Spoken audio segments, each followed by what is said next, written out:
have reached the halftime mark of this year. This is the June episode of the International Voices podcast. I'm your host and moderator, Udo Fluck, and I have the honor to oversee the Office of Global and Cultural Affairs in Arts Missoula. We kicked off a three-part series last month titled Creativity During COVID, which featured Dennis Kozlu, a Missoula-born stage and film actor living in Vienna, Austria. To listen to the May episode and others going back to February of 2020, please visit artsmissoula.org, click on Global and Cultural Affairs, and visit Radio and Podcasts. International Voices is a monthly podcast brought to you by Global and Cultural Affairs of Arts Missoula and The Trail, 1033. My guest for this June 2021 podcast is Native American artist and environmental researcher Willow Kipp. Her art is visible in Missoula and in many other locations, including overseas. She has had an interesting journey as an artist that started with traditional Native dance, designing her own patterns for Native American dance regalia. Her interest in beadwork, her talent in creating ledger art and large-scale murals, and her research and interest in environmental issues. As Willow understands that becoming well-informed about Native American and environmental policies is essential to be a successful advocate for her community. So without further ado, I would like to welcome Willow Kipp to International Voices. Willow, can you tell us about your tribal affiliation and your academic background a little bit before we get started? Yeah. So my name is Willow Kipp. I come from the Shoshone-Bannock and Blackfeet Nations. I'm an enrolled member of the Shoshone-Bannock Nations, which is located in Fort Hall, Idaho, and the Blackfeet Nation is located in Browning, Montana, next to the Canadian border. I graduated from University of Montana in 2018 with my Bachelor's of Arts in Native American Studies and Environmental Studies. Currently, I am a student at II, which is the Institute of American Indian Arts out of Santa Fe, New Mexico. How and when did you get interested in art? Ooh, that's a great question. I think, honestly, it hasn't been until recently that I really started identifying as an artist and or noticing that my family members are artists as well. That I actually come from a really long line of artists and artistry. It's really, I think that but it's always been there. And that's something that I think because being artistic and having these different outlets to be creative have always been a part of my life from a really young age, starting with, I'm a dancer, first of all. I've danced fancy shawl since I could walk. And Wow. My earliest memories of dancing have always been there. My mom's a dancer. My mom's mom is a dancer. And in the powwow world, I should say. And when I mean dancing, I mean at powwows, Sure. Are powwows, they happen all over the country. And recently they've even started to spread outside of the country, like Hawaii. I want to make it to one day. But yeah, so like I said, I've been dancing ever since I can remember. And so that's one area that's spread out to like physical movement. But in order for me to dance, my mom has been a really great seamstress growing up. She, used to make our outfits for me and her, and for other people would hire her to make theirs as well. And She's always done that because we used to live in Fort Hall, Idaho, on the Shoshone-Bannock Indian Reservation. And that's where I grew up until I was 17. And so she still is to this day really well known in the community for making dance outfits and dance regalia. And people just like her work. And so they would hire her to make stuff. And so I grew up with that. Our living room easily became the sewing room. We used to have walls of material and sewing machines everywhere. I used to tease her that I grew up in a sweatshop, but I was just joking. Really, I was learning though. And I learned, from a really young age sewing. I remember making designs when I was little. And I think this is where my designing and pattern making really came into play. It was just from that young age, wanting to create my own designs for my outfits and wanting to create my own style.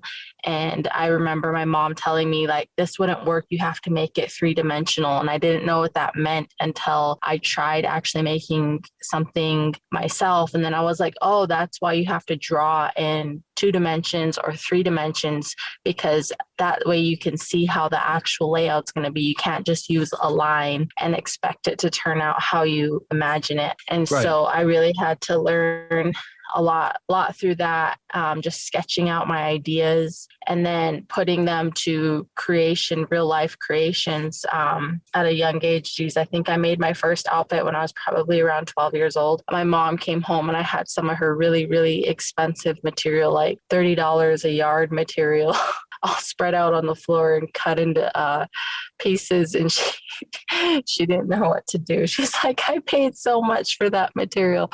But, because I just had an expensive, I have expensive taste. Just kidding. But and so it started there. And then just so would you say years, through the dancing and the outfit making, you were then inspired to draw and to express yourself that way as well? Would that be correct to say that it started with a costume design and the elements that you put in a design, and that got you interested then more in the drawing itself? Yeah. I think you're accurate to say that was my inspiration. One thing I have always, really tried to educate and preach though, and I should have mentioned this earlier, is with that, like I said, because I'm a dancer and I made my own regalia and outfits. It's really important to say regalia and outfits because, a lot of times people in the mainstream think that because it's powwows, that we wear costumes.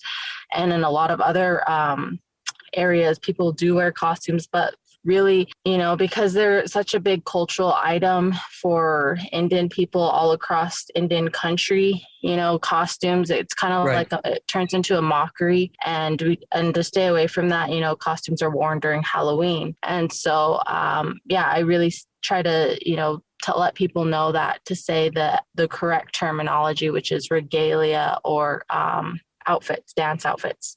Okay. And so, but that's, you're spot on with my inspiration coming from that, and that's where I learned to have an eye for pattern making, and really super important, the different styles of designs. When I was younger, I would be able to tell at powwows where a person was from tribally, based on their beadwork or based on their designs on their outfit, because tribes, we don't have this, we're not in the same regions, and different regions have different designs and different styles, different color usages, and different different looks to their designs and what they use. And so I was always looking at people's beadworks and designs and saying, oh, well, they're Crow, or oh, they have Cree florals, or they're Ojibwe, they have Ojibwe florals on their outfit, or they have Shoshone designs on their beadwork. You can actually communicate and tell people where you're from without ever saying a word. Yeah, exactly. And I think that's something super unique about Indian country, and just speaks to how many different tribes are here in the United States. Right. I love being able to see, all the different tribes and their designs. And then me, because I am Shoshone Bannock and I am Blackfeet, I try to really stick to my designs and my tribally specific in that way, because I take pride in letting people know where I'm from. And so I really try to incorporate my styles into my work.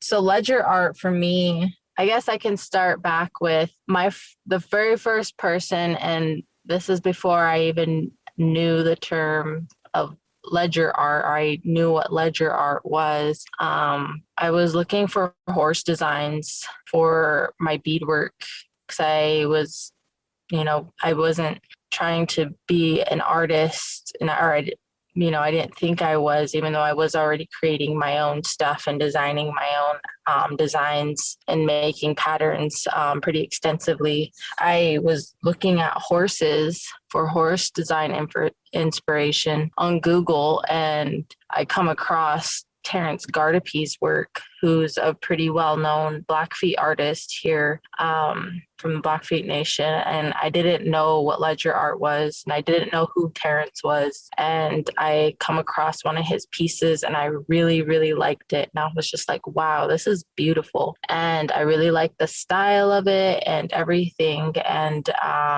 so I was actually collaborating on my first beadwork with a really good friend of mine. Her name's Kira Murillo, and she's out of Fort Hall. Grew up with her like a sister. We traveled everywhere together. But I was collaborating with her on my beadwork, and she was helping me just like get the layout down. And I was like, I really like this horse, Kira.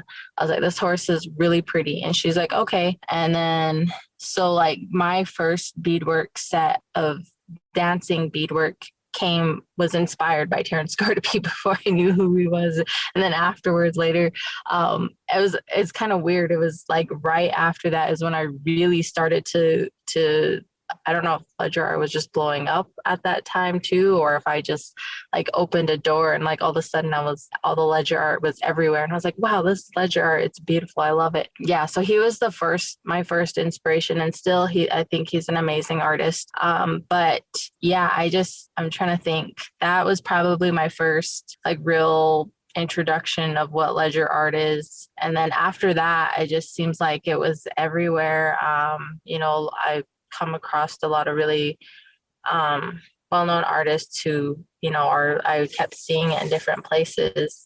And so yeah, I just kind of, for me though, as an artist, it was just more so like a phase. I feel like I'm pretty transitional, where I have the ability to be able to phase in and out of different areas, just because I have skills in painting and drawing now, pattern making with regalias, beadwork.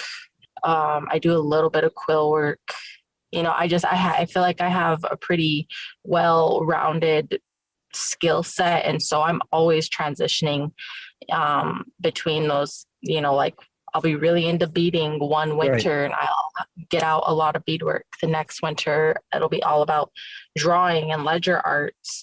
The next, I'll just be on a sewing kick, and I'll be making outfits and selling outfits and stuff. So it just depends. I know what ledger art is because you told me once about it, but I'm thinking there are probably listeners that don't know what ledger art is. Could you give us a definition so that people can understand better what we're talking about? I can tell you what I was told, the story that I was told about what ledger art is, and that basically is, ledger art originated, one of its origins, I should say, comes from, I would say, probably all of the 1800s, when and it could be even earlier too, and well into the 1900s, so kind of a long span there. But what I remember being told was that ledger art come from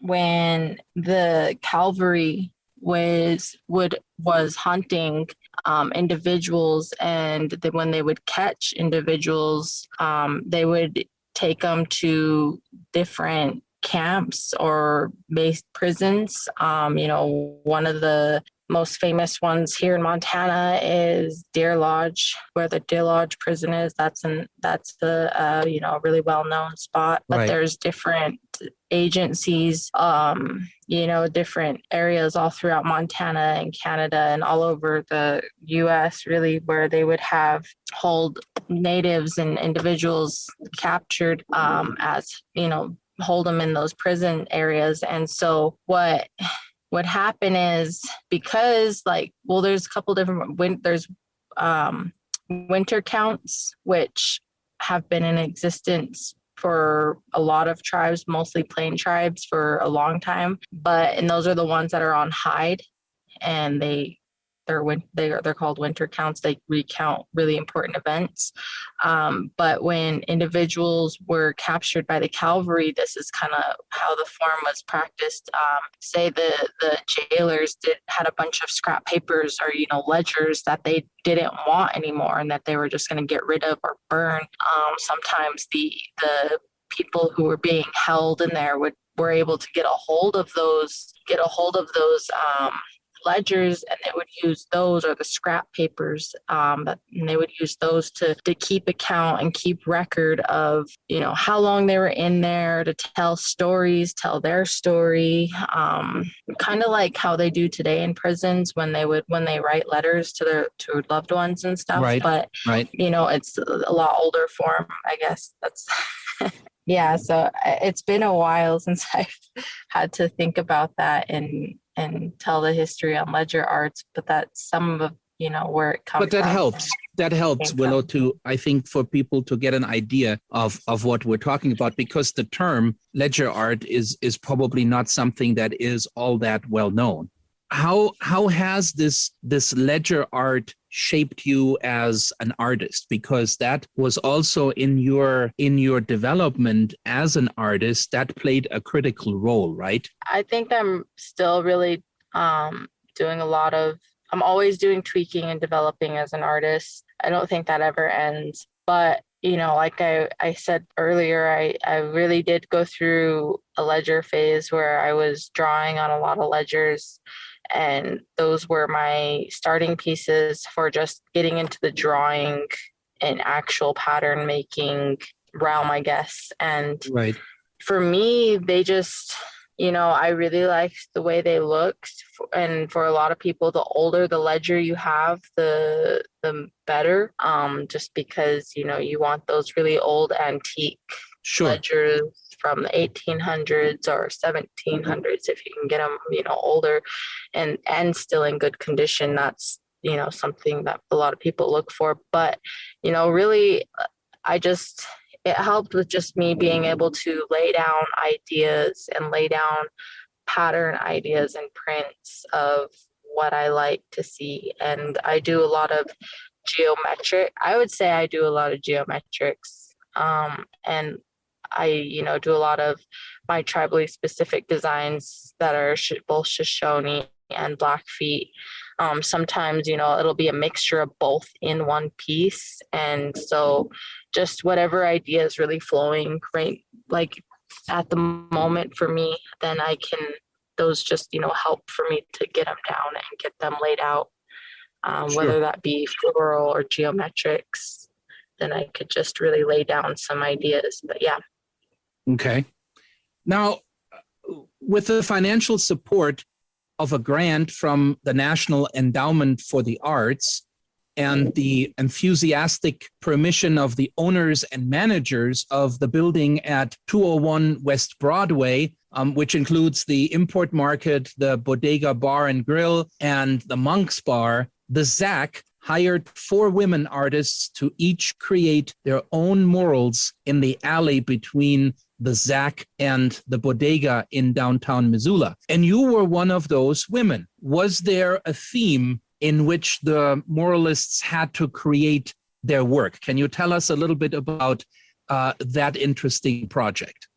Yeah, so the mural the theme was feeling welcome. And okay.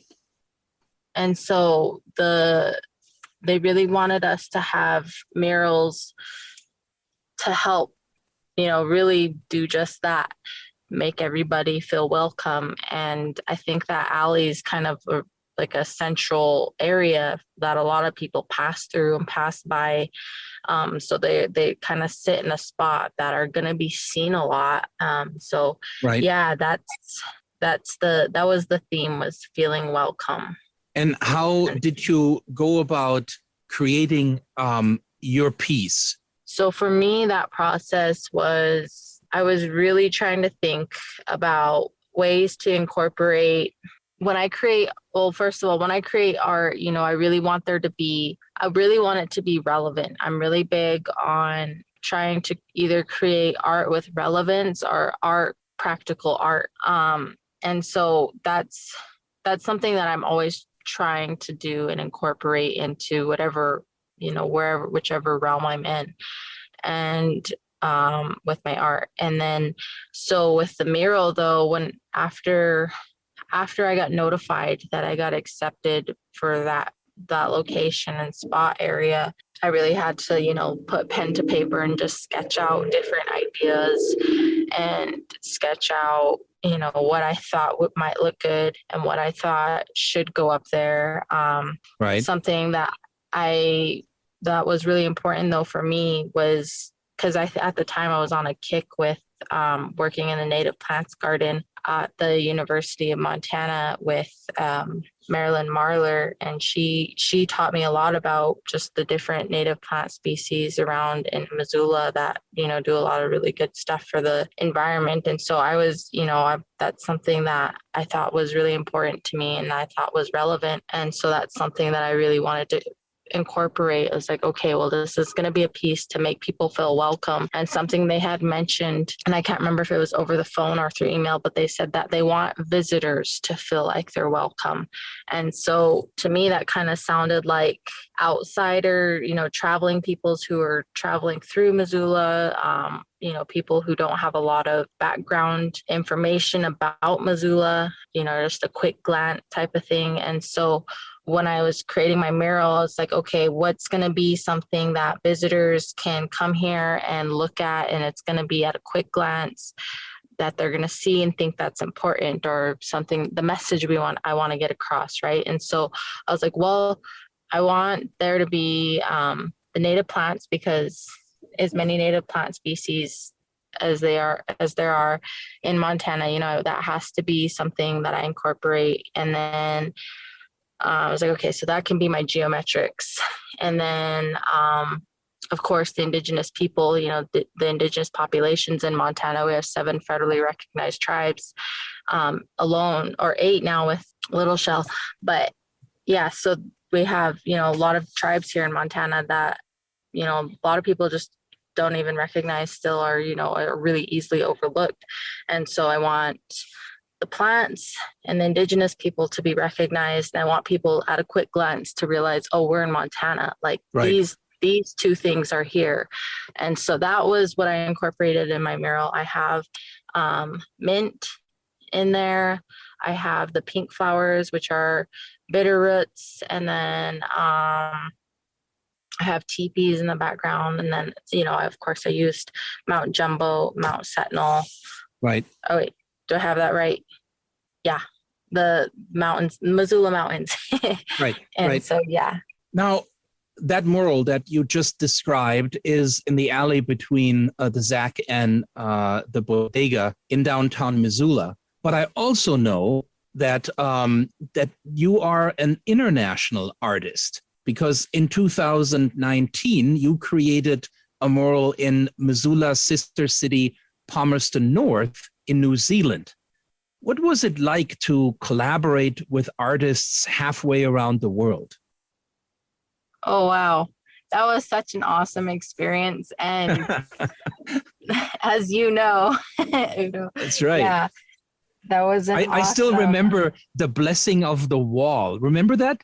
In the morning? Yeah. It was like probably 6 o'clock. I don't think many people were awake. And they did the blessing of the of the actual wall that the mural was going on. That's how it started. And I remember that vividly. Yes, that was amazing. And honestly, I keep thinking about back to how well they did that, and how well they really did everything that we were a part of. And I agree. thank you for mentioning that they blessed the mural in the morning, though, because honestly, that's something that I'm also really big on. Is it's really, really important to have those early morning, or just anytime, before you start something, you should always, just give thanks and have that appreciation be known. And so I'm really glad that they did that, and that was a really well-rounded way of doing it. And I really do wish to see that, or hope to see that more. But yeah, that was amazing. I loved it, and having that chance to interact with the other artists there, that was like at the moment, because if you remember, I had 2 days to get that whole mural done. That's right. It was a little bit of time pressure, wasn't there? Just a little. Just a little bit. It took me, a month to get this one done here in Missoula. And that section is like a quarter of the section of the one in New Zealand. And it was amazing because we stopped by several times throughout those 2 days. Yeah. To sort of, to see you and to see where you were in the process. And I remember how it sort of materialized, in a very short period of time. But there too, Willow, I wonder if you could describe a little bit, because you have the visual and I have the visual in my memory. But for those listeners that are not familiar, with that mural in Palmerston North, in our sister city, can you describe what elements you chose and what it looked like when you had it all put together? Right. Yeah. So let's see. It's a mixture of both ledger art horses and Shoshone geometrics. It's a pretty long, I don't know the dimensions, but it's a long building wall, and it has 4 horses running across the side from end to end. Right. And they're pretty brightly colored, but the horses, they're not, like the realistic kind of horses. If you're not used to ledger art style, then they could look pretty cartoonish, kind of anime almost. But they're ledger art style horses, and some of the key qualities on them is they have the lifeline running down the center of the body to show that the animal was living. 2 dots at the back end where the kidneys are, and a dot over the heart, or a circle over the heart, because that's where the heart goes. Right. And so that's just to show that the animal was a living being as well. And so there's just all the different ways to signify animals. And that's pretty commonly specific to Blackfeet. Yeah, just Blackfeet style of creation. Right. So a lot of our designs, we incorporate those on our animals, and just to show, that they were living beings. Right. And the horses, I remember, seemed to be running. You somehow captured the movement in those horses. So they're basically running across the mural from one end to the other, correct? Mm-hmm. Yeah. The last horse has the rider on it. That's right. The last horse has the rider on it. And then I remember the bottom of the mural is basically geometric forms in different colors. Do I remember that correctly? So the horses appear as though they are moving over those geometric forms, one could probably say. Yeah, and you're right. The geometrics are geometric mountain designs. So in a lot of beadwork or applique, they would use those types to signify mountains. But it's just a fancier way to make mountains more exact and kind of dress them up a little bit. And so that's what, geometric mountain designs are. And they can just repeat over and over those same patterns. And so that's what's all along the bottom. And then in the actual sketch, it really does tell us a whole story of like the first rider in the front, he's heading the herd. And when I say heading, I mean like directing where the herd's going. And then there would be like, traditionally, or I don't want to say traditionally, there would normally be like two other riders right behind that herd of horses, or, today it's cows if you've ever been on a cattle drive, but cows are, not really buffalo, but yeah, there'd be two other riders behind them pushing them, and then that person in the front is heading the herd, directing it where to go, where all those horses are going to go. And so like if you were on a raid and you were stealing horses, you would probably have somebody in front kind of directing where the herd's going, and then however many people in the back pushing that herd in that direction. And so then they're kind of like running over the mountains, and so you can kind of piece together the story that's being told, because the name of that mural is called Horse Coup. And so yeah, very good. Okay, I think that helps to for the listener to get a better idea of what you actually created in Palmerston North. Now, there was also a Maori gentleman that I remember that was there that you were talking to. What was his involvement? He was a Maori artist, correct? Israel, yeah. Israel, right. Yeah, he was awesome. And him and his friend, they came. Well, she was actually just happened to be walking by one day and was like, hey, do you guys need help? And we were like, yes. And so she just jumped in, and she ended up helping us both 2 days, because Israel was there all of the first day, but he couldn't be there the second day. And so it really, really did work out, because I couldn't have finished it without them. And they were awesome to work with the entire time. And they had already previous experience to, working with either murals or spray paints. Right. And so I didn't have to, direct them. Like I showed them the layout, and I was like, this is what I want it to look like. And here's my blueprint map down here. And we were just able to knock it out. And so that was amazing. And I remember, just to make this clear to our audience, we're not talking about a small mural by any means. We're talking about a wall that is in downtown Palmerston North, New Zealand, that is easily between 12 and 15 feet tall, and easily, I would say, 40 feet long, Willow, or even longer than that? Oh, I'd say it has to be longer, but yeah. Probably 60 feet long and 12 to 15 feet tall. So, and you did this in 2 days, which was really the amazing part of it. And like you said, normally it would take an artist much longer to do this. So you really did this very, very quick. And the result is amazing. Going back to you as an artist and the distinct style and unique designs of your tribe, can you please tell us a little bit more about those distinct styles and unique designs of your tribe that you are trying to incorporate into your creative process? Well, I'm Shoshone Bannock and Blackfeet, and so, like I previously mentioned, my styles of designing really do come from both my tribes.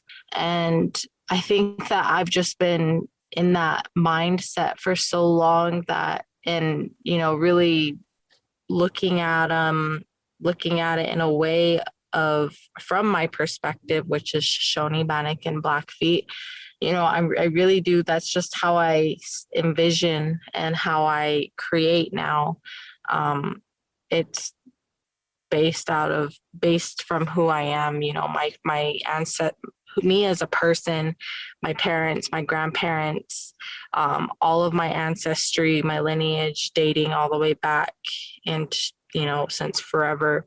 It comes from the lands. And that's something that's really key and really important too about my tribes is, everything that we are, everything that we create is based off of where we come from. And that's this land. And so, in our landscape, what's our environment like? What's our ecosystems like? What kind of weather conditions are we living in? What's in our surroundings? What types of flowers, what types of mushrooms, what types of mountains? Are we in the rolling hills or am I living in the mountains? Am I spending the winter in the plains? Like these different areas, and where my ancestors and myself, so it's really a mix incorporation, like it's all intertwined. There's no separation. It's not a black and white story that I can tell and say, this is from my ancestral lineage, and this is from my life, or like this is what me, and then this is from my ancestors' life. Like it's all intertwined and intercorrelated, so much interwoven that really it's hard to define the lines. But yeah, like I was saying, everything comes from our environment so much that even our designs down to the geometrics, you wouldn't even think it has anything to do with an element from this earth. But here, like our designs, they all have different meanings for the different things in our ecosystems. It could be a mushroom or it could be a flower, and but it's a geometric shape too. And so really it's just, I guess it does take a little bit of a trained eye to start seeing the differences between tribes' designs and how they start to shift and change style. But like I said, I've been doing it my whole life. And so I create, my designs are Shoshone Bannock and my designs are Blackfeet. And that's because that's who I am. Sure. So, yeah. And because those are infused in your art, one could say that your art is continuing your tribe's traditions, because it's one way to express that and to tell the story, right? Yeah, yes. And that's something that's important too, is the story, right? And that's something that I'm always trying to make sure, an element that I'm trying to make sure is that there's a storyline behind it, that there's a meaning behind what I'm creating. But going back to, I want my art to have relevance. And when I say relevance, I want it to have meaning on a storyline. It should, carry something special with it that, comes from my experiences. So, yeah. Right. So that makes me think then, what techniques are you using to create your art? Are those new techniques of a young artist, or are you utilizing the techniques of your ancestors? I do use acrylic paints from Michael's, so I guess there is some newness to it. Yeah. So I can't say too much about the I guess the techniques that would be very much different. I think with everything else, just the evolution of the way we do things. I'm even going into digital art, right. I'm finding myself doing so much more digital art now that it's I don't know, I enjoy it, but yeah, so there's the colors and marking styles, I guess, are what would stay, are something that will stay throughout generations forever, hopefully. But the way that we do them, like I can do it on my iPad now, is the different part. So it's really both. It's a combination, really, a hybrid of those distinct styles and unique designs of your tribe that have always been there in a new way, or with new technology, or with new acrylic paint, for that matter. But it's a combination of the two that actually then create the art. Would that be correct? Yeah. Okay. Yeah. So I have to ask you, Willow, for an artist that is as creative as you are, what was this last year like, this COVID year for you as an artist? That's a good question. And, I'll just be brutally honest about everything. Sure, please do. And so I was teaching last year, 2019 to 2020.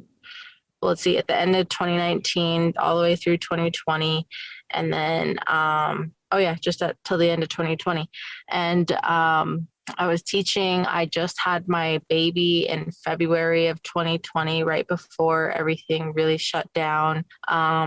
And I also had previously just lost my dad in May of 2020. And so I kind of, I have had a lot of life-changing events happen really close to each other. Previously, I was making a lot of art. I was really doing a lot of beadwork, actually. But throughout 2020, it's just this last year just feels like it's already been so long in terms of events and everything. I would say my art practicing got put off just a little bit. And kept getting put off a little bit here and there, but I don't know. I didn't have a whole lot of motivation and a whole lot of just will to want to create anything. And I think that was just my stages of mourning. Sure. And, sure, a lot of the other stuff that was happening. But I have been creating a lot more lately. And I mentioned before that I'm in school at IIA, which is the Institute of American Indian Arts, and I'm really I love taking classes. So it's been through online just this last year, but even though the classes have been online and it seems like it would be a really big burden to have to be in school working, being a full-time mom and grieving in a sense that, not in a sense, I was grieving. And so I had all of that going on, but I'm really glad that I was in school because it's kept my art practice going and it's kept me creating different art for classes. Like I've been able to come at my art practice in a way that I haven't been able to before, just through really accelerating my other skill practices, like being able to actually take photographs of my art, which was super important this last year because everything went online and everything's been digital. Right. And so knowing how to properly take photographs of my art and capture, what I want to be captured is really important. And so that has, been really awesome. Just the other classes and stuff have really been doing a lot of fine tuning in my technique. And honestly, I can see myself as an artist right now because I'm growing. I can see my a shift happening, I could say. And it's a shift going into more of painting, I would say. Painting and painting. I've been painting on a lot of rawhide lately, which is something I've never done before. And so those are new pieces that I'm working with, and I'm really loving the way they're turning out, and I'm really loving what's becoming of it. I can already see it as like a series happening, and these pieces they're not dedicated to anywhere, they're not spoken for, unless I did create one piece of my late aunt and my aunt and my great aunt. And so I specifically created that one for somebody special. But, all the other pieces I've been working with, it's becoming a series of unspoken for art right now. And I kind of feel like I'm hoarding them because I haven't shown or really showed any or told anybody about them. But now everybody's going to know, I guess. That's right. But it's so interesting It's so interesting, Willow, to listen to your journey as an artist. And when we started out today, you said, it actually all started with music and dance, and having been a dancer and making regalia for powwows, and then from there it went to ledger art, and then to murals, and now you're saying, I just recently painted for the first time on rawhide, and this is something new to me that I'm finding my way in. And I find this so fascinating to really hear those steps that you have gone through. And no doubt in this podcast, the listener will have learned a lot about Willow Kipp as an artist. But what would you like our listeners to know about yourself that we have not discussed yet? Is there anything that you would say, oh, I'd like to mention this, and we haven't gotten to it yet? What would that be? That's a really good question. Something that beyond with being an artist and just my life in general, I take a lot of pride in my work, my work as working with buffalo and working with the environment and the ecology, and really trying to just better the landscape, because this is my home, and this isn't just my home for one since my lifetime and my parents' lifetime. It's been my ancestral home for generations beyond my count. And so it's really, really important for me as a person to, leave not just a footprint that's going to cause any harm to this environment, but leave something behind for my children and my grandchildren and my great grandchildren, that's something that they can look back on, and know that their grandmother and all of their ancestors before them as well have been in this landscape, in this environment, and that it's still going to be here and intact. That's super important for me, is to leave an environment, leave a home that's going to be intact and take care of my children just like I'm being taken care of. And so, yeah, that's one thing that if I could, my work, I work as the Buffalo program coordinator for the Blackfeet tribe currently. And my work with that is never ending. It's never ending important, I should say. And so, and that's my way of, really trying to, leave a space that's, intact and beautiful for my children and all my grandchildren after that. Right. And yours as well, like I want that for all of our children, all our grandchildren. And that's something that I want to just keep going and leave intact. So yeah, I guess that would be the most important thing for me. Well, and I really appreciate that, because we hadn't touched on that this last hour. And so I'm glad you're mentioning this, because that uniquely connects you as an artist to the prairie's ecological growth and biodiversity, and a lot of other very important topics that one would not necessarily think of thinking of an artist creating art. So I think that's really important for people to know that about you, because I don't actually know much about the project. If you would like to give us a little bit of background about the Buffalo program, I think that would be very interesting and important for people to know. Yeah. So the Buffalo program is here on the Blackfeet.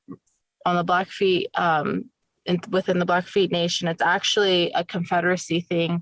It's just right now what I do is I'm the program coordinator. So, I help plan events and connect people who want to get in touch with what we're doing, where our buffalo came from. So something that's really special about our buffalo, though, is our buffalo, they're called the Elk Island Herd.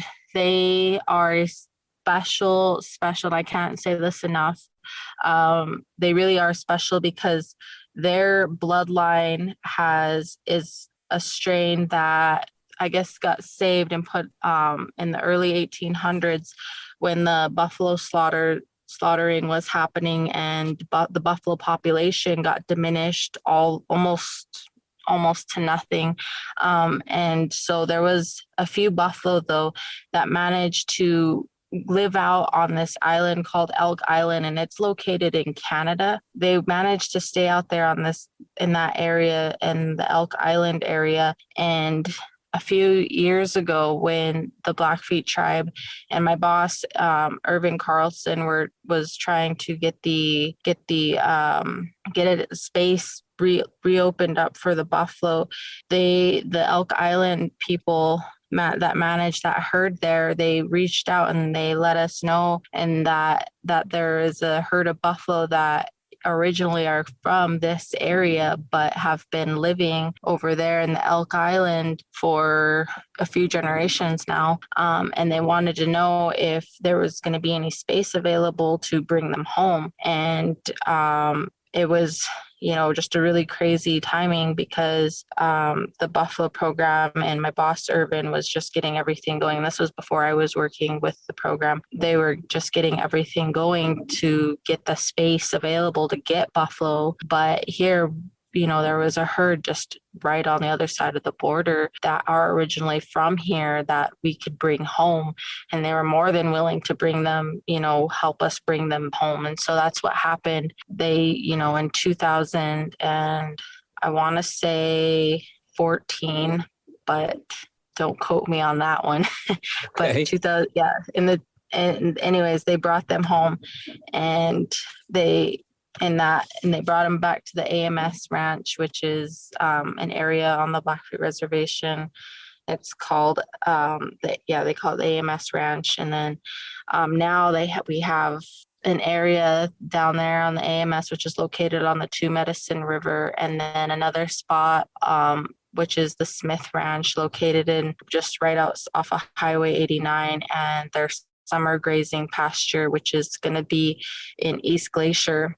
All of those spots are reclaimed now for the buffalo to be able to have roaming range and grazing range, and we're continuously working to expand their grazing area and expand, just because they really are keystone species to this landscape. And I can't say that enough either.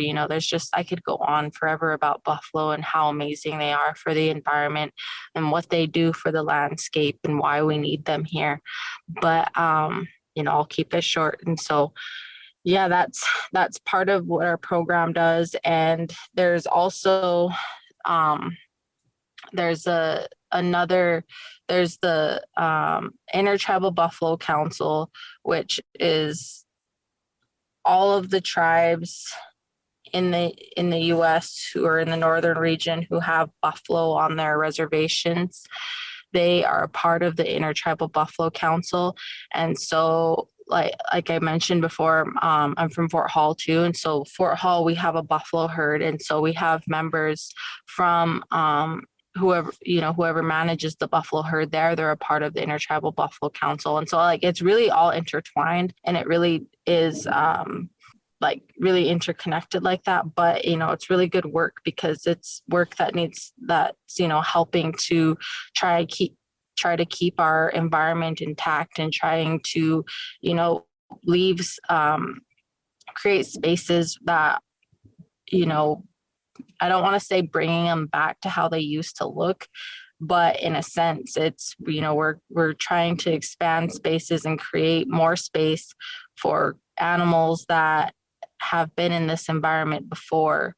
And so, I guess I could use the term, we're trying to bring buffalo home everywhere. Right. But for the Blackfeet tribe, what we're really doing is just trying to outreach it to our community and getting our expansion range for them in this area. And that's, it happens on so many levels, on the tribal level, on the state level, and on the federal level. And so there's, those different levels that we're dealing with, all of them. And yeah, there's a lot to it, but it's good stuff. But it's very important work to restore the prairie's ecological growth and and to enhance biodiversity and if that can be done by bringing the bison, the buffalo home to their land where they used to be roaming on, I think that's a wonderful project to be involved in. And I'm continuously amazed knowing that you are already busy as an artist, that you're also passionate for this project. So that's just, brings me to my last question, Willow, and that is, you are the mother of a young child. You said that you became a mother last year.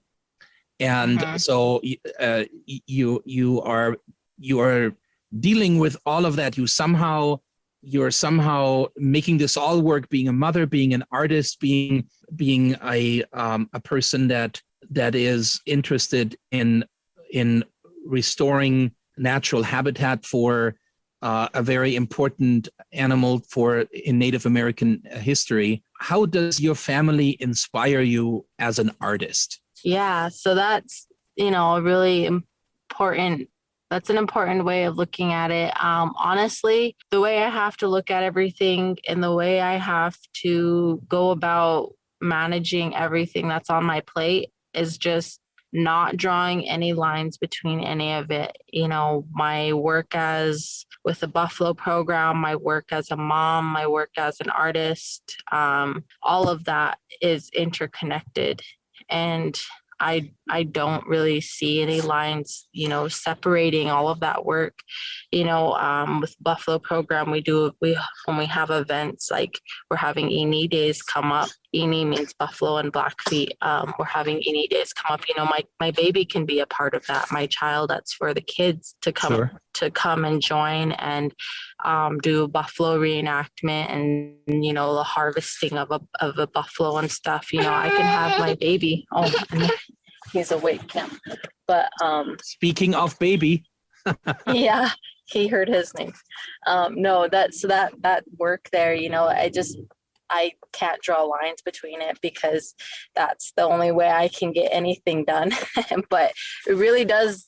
Luckily, I feel like there's a lot of interchangeable parts, sure. Like I was mentioning earlier with the designs coming from my home, the land itself. I do buffalo restoration, which is in the land itself. My kid, my baby, my son, he's going to be connected to the land just as much. And so all of that, just works out in a way that just connects us more to our environment and all of that. So you're not seeing these things as separate entities. You're seeing this as something that's highly interconnected and where one benefits the other or one feeds off of the other part of life. Yes, exactly. Wonderful. Well, Willow, thank you so much for your time. See, that hour went by pretty fast. It's now almost 6 o'clock. We're just a few minutes shy of 6 o'clock, and it's always like that. And I always say this, you kind of think of a podcast, an hour-long podcast, and you go, wow, an hour is long. But when you talk to interesting people, it goes by quickly because there's lots to talk about. And so I had no doubt that we would fill the hour, and we did. And I can't thank you enough for knowing how busy you are, that you found time to talk to me. I really, really appreciate it. Thank you, Udo. I enjoy talking to you, and I hope you and your family are doing good and well and all of that. Thank you for asking me to talk on here. Yes, absolutely. That was my pleasure, Willow, and all the best to you and your family as well. And good luck with your projects. And I look forward to seeing more art that is made by Willow Kipp. Thank you, Udo.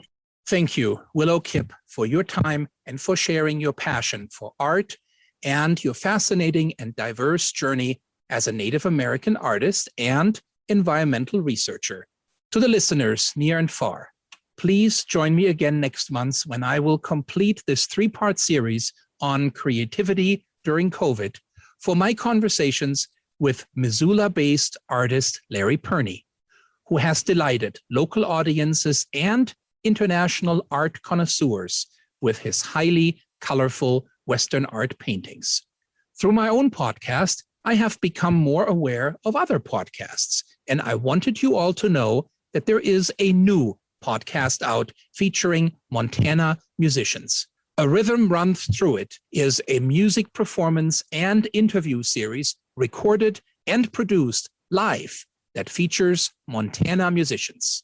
Episodes are out monthly, but you can check out the first 4 episodes now, wherever you stream your podcasts or on their website, arhythmrunsthroughit.com. A Rhythm Runs Through It is a fiscally sponsored Arts Missoula project and in partnership with the Montana Area Music Association. Please give it a listen and let the folks at the pod know how they did by rate, reviewing, and subscribing. As always, thank you for listening. Those of you who are regularly tuning into International Voices know, being of German descent, I usually end with a German farewell. Dankeschön fürs Zuhören. International Voices is brought to you by Global and Cultural Affairs of Arts Missoula and The Trail, 1033. This and previous International Voices podcasts can be found at artsmissoula.org and The Trail, 1033.com. If your interests are in global and intercultural education, programming, cultural and global competence, and international affairs, we hope you continue to listen to International Voices.